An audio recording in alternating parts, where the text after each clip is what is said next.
We're back for yet another traffic question I on know. Ask the Edmonds Cop, which of course is Sergeant Hawley's favorite topic, I just wanted to add. And I'm just even shocked that we're still doing traffic, because for a while you refused to answer my I traffic did not questions. refuse to answer your traffic questions or your traffic questions, actually. I'm we just joking, kind of sort ran of. out of traffic We did, questions. yeah, right. But now we have one, which is related to when you can use your headlights, or I'm assuming that's kind of what we're going to talk about. Yes. Yeah, so we have headlights broken into two different RCWs as far as this goes. So we have to look two different spots. 4637.020 is the first one, and that tells us when headlights are required. Okay, and that is half an hour after sunset to half an hour before sunrise.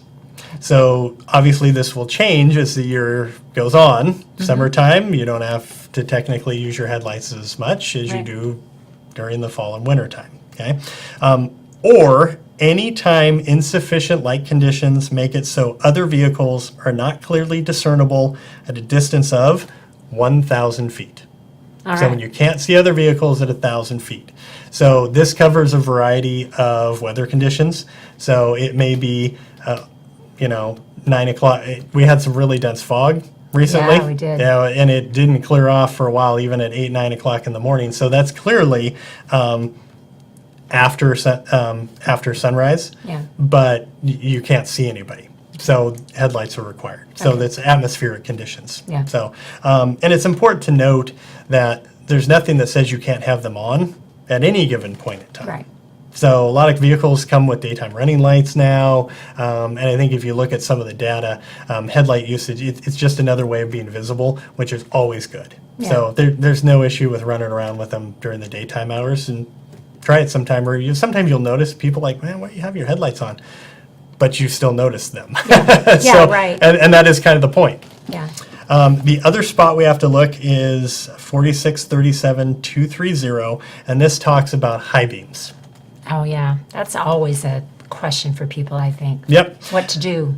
Yeah, so I thought we'd roll the two of them together. So headlights are required. The first part says you have to use headlights when the previous RCW tells you you have to use them. So that's a no-brainer. Yeah. Here's the times.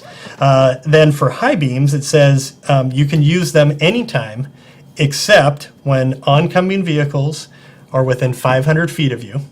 Okay, and the language, I wrote this down because I really like the way they written. A composite beam so aimed that the glaring rays are not projected into the eyes of the oncoming driver. Oh, my. I'm like, are we shooting laser beams out of headlights now, or I don't know what the deal is, but I thought that was kind of interesting language. So cars coming at you, you can have the high beams on. 500 feet, you got to turn them off. Okay. So, and people are pretty good about this. If you drive, especially if you're taking Highway 2, I-90, some of these two-lane highways across the state or whatever, they get pretty dark, especially at night. You see a lot of people using high beams. They're pretty good, I've noticed, about switching it. So the other portion is when you're behind a vehicle. So if you're coming up on a car, that's 300 feet. Okay. You have to switch the high beams off. High beams down when you're 300 feet Okay. behind a vehicle.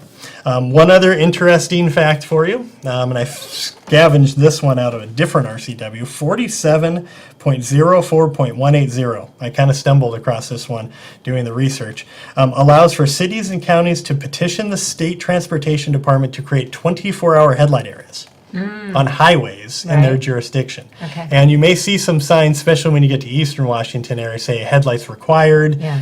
all hours of the day. This is where that comes from. And I think it's on some of the more dangerous two-lane highways. I mean, if you look at Highway 2 and those Yeah. sorts of things, where they get a lot of traffic crashes. So we don't have any of these in Edmonds. Highway 99, State Route 104, and actually 196 is technically a state highway. A lot of people don't know that. Right. All the way down to 3rd Avenue. So we don't have any of those here. But kind of an interesting fact. It is. Yeah. And so the other question that I think I had this on a driver's test once, and that is, what do you do when somebody does not turn their high beams off and they're coming at you? And I think multiple choice, one of them was you blink your lights at them so they know their high beams are on. I believe that was incorrect, if I recall. But I think that's what a lot of people think they should do. So what should you do? Or when someone doesn't have lights on, Yeah, and you do the blink at 'em flashing. or whatever, yeah. So interestingly enough, I came across a quote by a trooper who answered this question in some other like different Ask the Cop type segment Yeah. or whatever, and I thought his response was quite interesting. And it's something along the lines of, lights are for visibility, not communication. Okay. I thought that was kind of interesting. So one. if you look at the letter of the law, you can't flash your high beams within 500 feet Yeah. of somebody coming at you. I suppose if you were at 600 feet and they didn't have their headlights on, if you had your high beams on and you flashed them, technically you wouldn't be in violation, but I'm just telling you what letter of the law is. Right.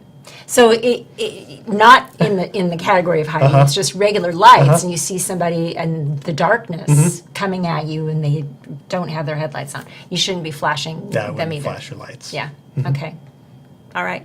Well, there you go. There you go. Okay. We'll be back soon with our episode of Ask the Edmonds Cop.